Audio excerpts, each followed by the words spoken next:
Vlada tudi danes na Dolenjskem in v Beli krajini. Zadružniki čakajo na davčno znamkico. Kiparska kolonija Mladost norost.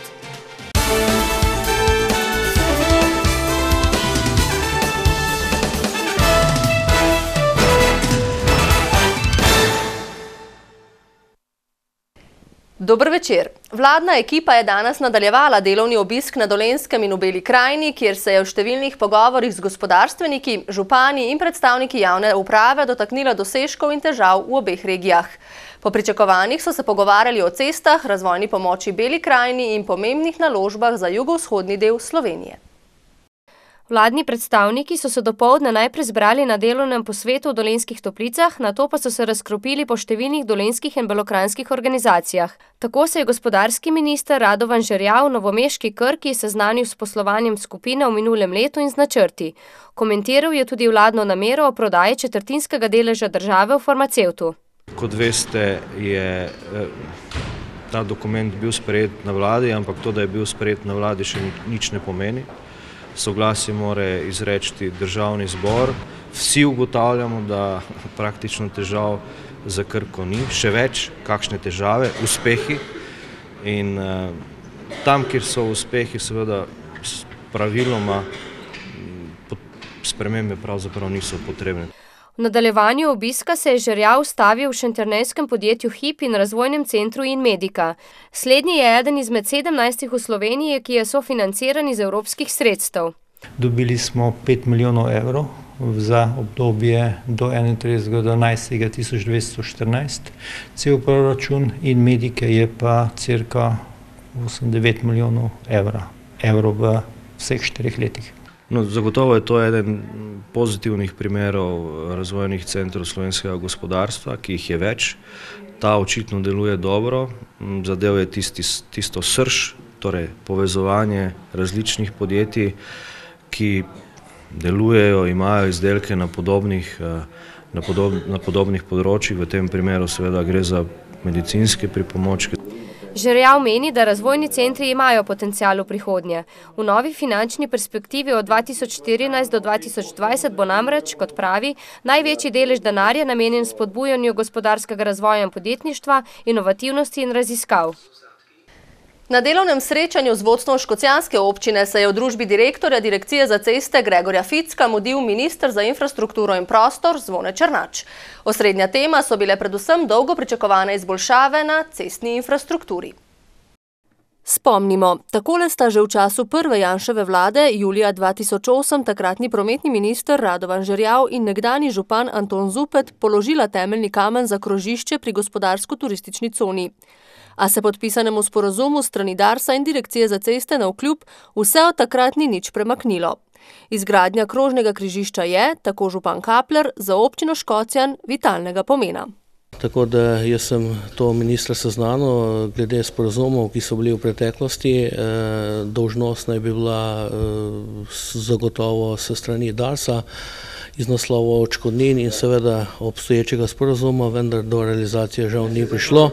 Minister je zagotovo, da bo preveril, kakšne so možnosti in da bi seveda ta zadeva stekla čim prej. O tem bomo župana obvestili v roku tedna dni. Tam bomo tudi dokaj jasno časovnico naredili. Jaz težko danes rečem, ampak glede na to, kar je bilo rečeno, ne vidim ovir, da ne bi v roku leta dni bil ta projekt izveden. Izgradnja krožišča, s katerim bi omogočili varno vključevanje prometa iz GTC-ja na regionalno cesto, lokalne ceste Hudenje ter dela javne razsvetljave v krožišču, naj bi po projektantskih ocenah v pred leti sklenjenem sporazumu stala nekaj več kot 800 tisoč evrov. Smo se dogovorili, da bomo poskušali doseči neko bolj racionalno izvedbo, tudi tako, da se jo bo dalo kasneje nadgraditi, ko bodo potrebe to zahtevale. In seveda, da bomo poskušali pospešiti ostale projekte na področju modernizacije cestne infrastrukture. Možnosti izgradnje pločnikov na Bučki ter ob regionalni cesti med Škocjanom in Zavinkom pa so bile rdeča nit pogovora z direktorjem Direkcije za ceste Gregorjem Fickom. Podrobnosti nameravajo, tako še dodaja Kapler, dogovoriti na marčevskem operativnem sestanku s predstavniki direkcije. Trenutno še minister za zdravje Tomaž Gantar pa se je v okviru vladnega obiska mudil v Črnomaljskem zdravstvenem domu in novomeški splošni bolnišnici. V slednji trenutno poteka energetska sanacija, konec leta ali v začetku prihodnjega pa naj bi začeli graditi urgentni center. Kot je znano, stranka Desus 22. februarja izstopa iz vladne koalicije, kar pomeni, da bo iz nje izstopil tudi njen minister Tomaž Gantar. No, težko dajem zagotovila, ampak jaz mislim, da te dva projekta ne bosta ogrožena. Gre za financiranje strani Evropske skupnosti v največjem delu in mislim, da tu vsa podpora ministrstva je. Novomeška bolnišnica bo po dolgih letih pozitivnega poslovanja leto 2012 zaključila z nekoliko minusa, kar sicer predstavlja manj kot 1% celotnega prihodka. Izjemno težko bo tudi leto 2013. Namreč sprejeti ukrepi vlade za splošni dogovor 2013 nakazujejo še dodatno zniževanje prihodkov bolnišnice, kar za 8% na lanskoletno raven, kar pomeni 4 milijone v naših prihodkih. To narekuje velike spremembe pri organizaciji dela in nižanje določenih standardov. Kajti vsako preseganje našega programa, ki ni odobren strani Zavoda za zdravstveno zavarovanje, ni plačan, povzroča pa nam dodatne stroške. Nažalost se bo verjetno to poznalo že tudi pri kakšnem daljšanju čakalnih dob. Sicer pa je minister poudaril, da je novomeška bolnišnica cenjena. Najboljši podatek, ki priča o tem, je, da prihajajo sem na zdravljenje tudi bolniki iz drugih regij in to je to, kar je najpomembnejše, mislim, da za zdravstveno ustanovo. Gantar verjame, da bo bolnišnica tudi v prihodnje uspešna in da bo izpolnjevala zastavljene cilje. Žiga Turk, minister za izobraževanje, znanost, kulturo in šport, pa je med drugim obiskal šolski center Novo mesto, kjer se je dotaknil tudi trenutnega vpisa v srednješolske programe in skorajšnjih informativnih dni, ki bodo v petek in soboto. Ministrstvo šolskemu centru v šolskem letu 2013-2014 ni znižalo število vpisnih mest. Kot pa je znano, je med drugim za oddelek zmanjšalo število mest novomeški gimnaziji. Mi ugotavljamo po celi državi, da je vpisa gimnazije več, kot bi bilo to za mlade, za državo kot tako dobro. A minister obljublja: če bo zanimanje veliko, če bodo oddelki polni, bomo odprli pač še enega. Sicer pa minister bodočim dijakom pred vpisom svetuje: dejansko vprašajo, kaj jih pa zanima, kaj jih pa veseli. Pač to opozorilo ponavljam, da manj zahtevnih poklicev za tako imenovane bele ovratnike bo vedno manj. To nadomeščajo računalniki, Excel, Office, Word. Turk je še izpostavil, da ima ta Novo mesto in s tem Dolenjska razvejeno farmacevtsko in avtomobilsko industrijo, zato bo najbrž tudi povpraševanje po tej delovni sili večje. V 3 posavskih kmečkih zadrugah so glavni vir prihodka različne dejavnosti. V sevniški je to trgovina, v brežiški kmetijski pridelki, v krški pa pridelava vina. Zadruge se zato srečujejo z različnimi težavami pri svojem poslovanju. Na regijskem posvetu Zadružne zveze na Bizeljskem je direktor krške zadruge izpostavil nered oziroma nelojalno konkurenco na vinskem trgu. Glavne večje kleti v Sloveniji že 20 let opozarjajo na nepravilnosti. Začne se že pri popisu vinogradniških površin. Pojavljajo se 3 različni podatki, od 16.500 hektarjev, ki je vpisanih v register, do ortofotoposnetkov, ki jih je 22.000 hektarjev, in pa seveda tudi nekje po oceni je uradna prodaja približno 30 milijonov litrov, ostalih do 100 milijonov litrov pa enostavno ni podatkov. Vino konča na prostem trgu, pridelovalci pa državi ne odvedejo dajatev. Gre za nelojalno konkurenco zadružnim kletem, ki se ne morejo izogniti plačilu dajatev, pravi Živič. V lanskem letu je bilo to 450.000 evrov samo za prispevke in vse dajatve, DDV, tako da na ta način seveda ne moramo biti konkurenčni vinom, ki prihajajo brez računa na trg, in očitki, da ne znamo delati oziroma plačevati grozdja po primerni ceni, seveda izhajajo iz tega naslova. V zadrugah čakajo na obljubljen ukrep države, to je uvedbo davčne znamkice, brez katere vina ne bo mogoče tržiti. Pod takimi pogoji se ne bojijo konkurence in bodo lahko skrbeli za male vinogradnike, pravi direktor kmečke zadruge Krško. Področje prometne varnosti je pomemben del učnega programa osnovnih šol. Tako so v teh dneh in bodo tudi v prihodnje potekale dejavnosti v 4 novomeških šolah, predvsem v obliki delavnic na temo varnosti otrok v prometu. Delavnice Jutri na cesti, ki jih že nekaj let koordinira Javna agencija za varnost v prometu, po vsej Sloveniji izvaja zavod Varna pot.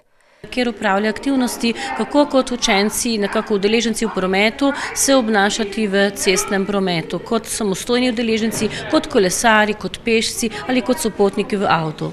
Jutri na cesti poteka skozi igro, skozi določene delavnice. Hočemo doseči na cesti, da otroci pomislijo, da je pri kolesu obvezna čelada, da vedno, ko grejo na kolo, si pripnejo čelado, kako se pravilno pripne čelada. Potem, ko se vozi starši v avtomobili, nekateri da uporabljajo jahača, da si že sami uporabljajo tudi, če so že dosti veliki, varnostni pas. Tokratno delavnico smo obiskali v osnovni šoli Šmihev, kjer so se otroci 4. in 5. razredov med drugim pogovarjali o tem, kaj sodi na kolo. Prej smo pa tudi delali hišo in se pogovarjali o stvarih, po čem se sporazumevamo v prometu. Našteli smo luči, znake na cesti in ob cesti. Otroci poznajo veliko pravil obnašanja v prometu. Doma mi malo povejo, kaj moram delati na cesti, pa tudi že malo vem. Kaj pa veš, recimo, kaj je pomembno, ko si v prometu? Da, ko gremo na kolo, moramo imeti čelado, prehod čez pešce moramo pogledati 2-krat levo pa desno. Kot poudarja mentorica prometne vzgoje Majda Jarnović-Glivar, je njihov šolski okoliš nevaren, zato so takšne delavnice izjemno pomembne za ozaveščanje učencev. V Črnomlju bodo jutri sklenili 3-dnevno mednarodno kiparsko kolonijo mladih, ki jo že 6. leto zapored pripravljata tamkajšnji Zavod za izobraževanje in kulturo ter osnovna šola Loka. Letos na koloniji ustvarja 50 nadarjenih likovnikov med 12. in 15. letom starosti iz Slovenije, Italije, Hrvaške, Makedonije, Bosne in Hercegovine in Srbije. Spoznali smo nove ljudi, prijateljice in zelo lepo nam je. Zelo mi je všeč, ker sem spoznala nove prijatelje, pa zabavamo se dosti, tako da mi je všeč. Seveda pa mladi likovniki iz 6 držav tudi pridno ustvarjajo pod strokovnim vodstvom izkušenih mentorjev, ki letos prihajajo iz širšega slovenskega prostora, ne le iz Bele krajine. Kolonija v Črnomlju jih je navdušila. Vidi se, da ima tradicijo, vidi se, da ima eno rdečo nit, vidi se, da ima en cilj, en smer, tako da vse teče, lahko bi rekel, vse teče profesionalno, otroci so motivirani, delajo.